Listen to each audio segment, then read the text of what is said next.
impacted me in the past few weeks. This post is called The Big Lie. The Germans called it the Große Lüge. And what's a big lie? It's not actually specifically one big lie. It's more a group of lies that exploit a mass naivete. That's what I'm going to talk about.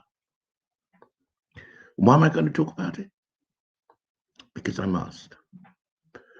Some of us have been lucky. Many of us are like this. We have grown up in relative stability, in families and so on, which generally speaking have your back. In the environments in which we live, we've had a degree of privilege, which has led to one main thing. You've had trust in your environment because your environment has always supported your life and given you what you wanted. And whereas we're all aware that people do tell lies, we generally believe what we are told by our authorities and those who we place our trust in to run our affairs. That's the problem with privilege. In Europe, white people often enjoy that kind of privilege because they have white privilege, and society is more or less arranged for their welfare, for their ease, their comfort, and so on. Of course, not all white people, but certainly by comparison to other ethnics, white people have this white privilege. Now, another reason I feel I must speak, because I'm in London, is that I'm a dying breed. In our culture in Europe, the thing called a black elder isn't actually recognized by society. Society behaves as if black elders don't exist. And as a result, young black people in Europe have nothing to look up to, nothing to respect, and so on and so forth. And even when their elders try and take charge of the situation, actually, there's so much about public policy that undermines them, that it diminishes the faith sometimes even their own children have in them. So black elders, who are supposed to be guiders of young, inexperienced people, are constantly undermined. Now, what is this big lie that I'm talking about? It's not, as I said, it's not a specific big lie, but a group of lies which together exploit a mass naivete. Now, Adolf Hitler actually was the person around whom this idea of the big lie really grew. In his book, Mein Kampf, what he said was that, and he was talking about the Jews who put out, he accused the Jews of putting out the idea that Germany lost World War I because of the weakness, the strategic incompetence, the tactical incompetence of General Ludendorff, who was running the German army. And Hitler said that this was a huge conspiracy. This was a huge lie that had been put out by the Jewish people, which depressed the German state, as a result of which Germany lost the war. And that was basically his rationale for his rabid and completely irrational anti-Semitism. So Hitler in Mein Kampf said that the big lie was a lie so, I quote, so colossal that no one would believe that someone could have the impudence to distort the truth so infamously as to put out such a lie. Here's where we are. We're in 2021. A number of things have come together to shape public attitudes. First of all, let's talk about the media. I deal with press releases as a journalist every day. And whereas before, I would say the end of 2019, in current affairs and news, there was a multiplicity of sources and a variety of styles of communication that you got in press releases, which showed that, yeah, there were lots of competing interests and forces and so on out there, all trying to get media attention. What I noticed was in the public space, in public policy, the press releases that came out looked increasingly more and more alike. Now, you won't see that because you're not a journalist and nobody's sending you a press release. I see tens of them every day. That's the first thing I noticed, was the conflation of press releases and so on, particularly on public and public health matters, into a certain narrative. It was almost as if an invisible hand was writing all those press releases. What that's meant is that when you read one newspaper or another, when you go to one news source or another, what you call the mainstream media is singing off the same hymn sheet. That's very worrying, because what it makes you feel is that there is only one truth, and whoever is giving you that truth is spinning you their version of events. This is something which has always taken place to a degree, never to the extent to which it's happening today. That's the first thing, the media. Secondly, look, there's always insider trading. There are a few big boys who pass the ball constantly to each other in the interest of making themselves a fast buck. This has always happened.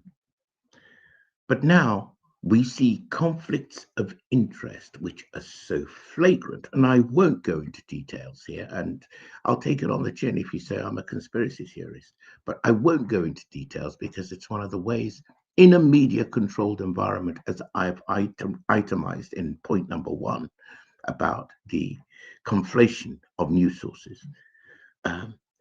The conflicts of interest are massive. You have people who have a financial interest in the public policy that is made, also having control of the individual personalities who are shaping those policies. Now, in the old days, everybody said, well, that's what they do in Africa. It's called nepotism. It's called corruption, and so on and so forth. I have never in my life seen it so flagrantly happening as it is right now in the Western world. The person who is making the policy is owned by the person who profits from the policy, who in turn has a hand in the way that policy is sold, i.e. control of the media. That's very worrying. Thirdly, globalization. Because of the pandemic under which we have struggled for the past just over 1 year, coming up for 1 year now, there has been a centralization of public policy, particularly around health. Remember, health is the fundamental quality of life, without which none of us would have life. And so when you control health policy, you control the world. There have been 1 or 2 sources of the gospel on public policy, centering on the World Health Organization. Now, the people who control the World Health Organization are having so much influence on the social, the economic, the political sometimes, the cultural policies which are being enacted in individual countries and around the world, that there is you can hardly put a cigarette paper between what happens in one country and what happens in another. The next thing is centralization of data. The official sources for data have narrowed. Previously, there were opinions held by independent private experts. Now, those independent and private expert voices have been all but extinguished. If they come out, they are fact checked and evaluated as fake news. What that means is that whatever those official sources are, they become the word of God, if you believe in God. They become the natural order of the world. So if what they're telling you isn't true, that's it. You're stuck and you don't have an alternative because all the other voices are being shut down. Finally, I'll come to this thing that is now much under discussion about health passports. Now, look, I've been traveling since I was 3.5 years old. I've had more vaccines than you can shake a stick at. Okay, I remember we all in the old days when I was a little boy, all the health passports were a kind of rather tepid yellow color, and it would have all those lines signed by doctors whose signatures you could never ever read. I don't know where they learned to write, but doctors have the most appalling signatures. But you'd have all these stamps in them, and so there was smallpox, yellow fever, cholera, diphtheria, typhus, typhoid, um, uh, uh, uh, tuberculosis. All of these jabs were out there, and each country had their own requirement, and depending on where you were going, you would have to take the right inoculations. Otherwise, you'd come a cropper at the airport.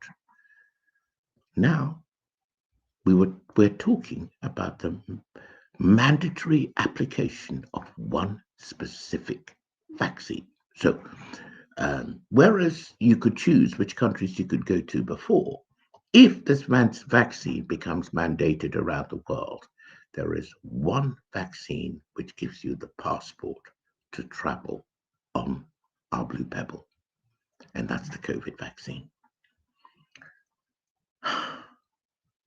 It's a worry. So those who say, oh, well, we've always had health passports before, no, this is very different. It's different because not only does it control your travel, it could control your ability to find and do work. It could control the social life you enjoy, whether you go to pubs, to restaurants, to other social gatherings like sports events. A lot of people are sports junkies. It's well, we all have our guilty pleasures, but there are people who are sports fans. They won't be able to go to live sporting events, which is for them a very important part of their lives. It could affect your finances because if you can't work, your finances are going to be adversely impacted. If your finances are adversely impacted, it could affect your credit worthiness. And in a mass consumption, mass production society, you lose your credit, you lose your existence. Finally, there could be the issue of the human right to choose whether or not you have this jab in your arm. Of course, if you need it to live, they don't have to say that it's mandatory. They'll just make your life such that you have to live in a matchbox unless you have a vaccine. Most people are going to find that intolerable. That's most people who have normal social relations. And God knows, we're all tired already of being locked down like this. Everybody's gagging to go out there and do something. Although, to be honest, most of us are so institutionalized these days that even when they take down the lockdown, I think people are going to proceed quite gingerly. This is how much it's affected our mindset. And it brings me to my last point, which is fear. People are in fear. Everything that's happening in our society creates fear and apprehension. I work in news and current affairs. Even I don't want to listen to too much news because at the end of the day, you just feel depressed. People are being bludgeoned into submission by a campaign of fear, orchestrated by media, which is monovisionary, which is not multifaceted, media which puts out information which is controlled by centralized sources, and any other information is deemed unfit for public consumption. Basically, we've been muted in a situation where we're hogtied with fear. There is not one human being on this planet who makes their best decisions when they're fearful, and people are terrified. The funniest thing is that when you're afraid, the first thing you seek protection in is the herd. Now, if the herd is about to go off a cliff edge, you prefer to die with the herd than to be right on your own. It's a human tendency. We are but social creatures. So if you look at how we are as human beings and how we're educated, our eyes face outwards. They're designed to observe the environment, evaluate it, analyze it, process it, and make a decision based on what you see. The other day I was talking to some Buddhist friends of mine, and I was saying that actually that's what the eyes are good for, observing what's going on outside. If your eyes could see inside of you, they'd be pointing the other way around. They'd be pointing into your soul. But they're not. You're only seeing what's outside. And the problem is, to work out when you're being played is often not so much just about what you see outside. Because if I present you with all the evidence and I control the kind of evidence that you see, I can drive you to a particular conclusion. You must now turn your eyes inwards into your intuitive wisdom and intuitive judgment. And of course, people will say, well, show me the facts. And that's the very way in which the big lie is propagated and maintained. And when you look within yourself, you realize that despite the fact that everybody has coalesced into a herd, going off in a particular direction, there's a little voice inside each one of us which tells us, can this really be happening? Is this really true? And this goes to say that there comes a point in everyone's life when the light goes on inside and you decide that actually, I'm not going to be afraid anymore. Actually, I'm going to listen to the little voice inside. And the moment you do that, the so-called evidence that's placed before your eyes looks very different. At first, you get angry. You get angry at the other people who can't see what you're seeing. Then you realize actually it's not their fault. We all have different tipping points. Somebody called it a question of the way we process cognitive consonance and cognitive dissonance. Some people have no toleration whatsoever for cognitive dissonance. Picture's been painted in their heads. The world has got to be the way that picture was painted in their heads. However much evidence you provide to them to the contrary. And people will do anything to remove that dissonance.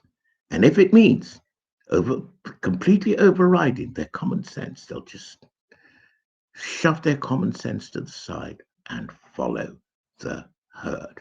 One of the best examples I've seen of this is the new rage, the new fashion for parading when you've been vaxxed. I find it absolutely extraordinary.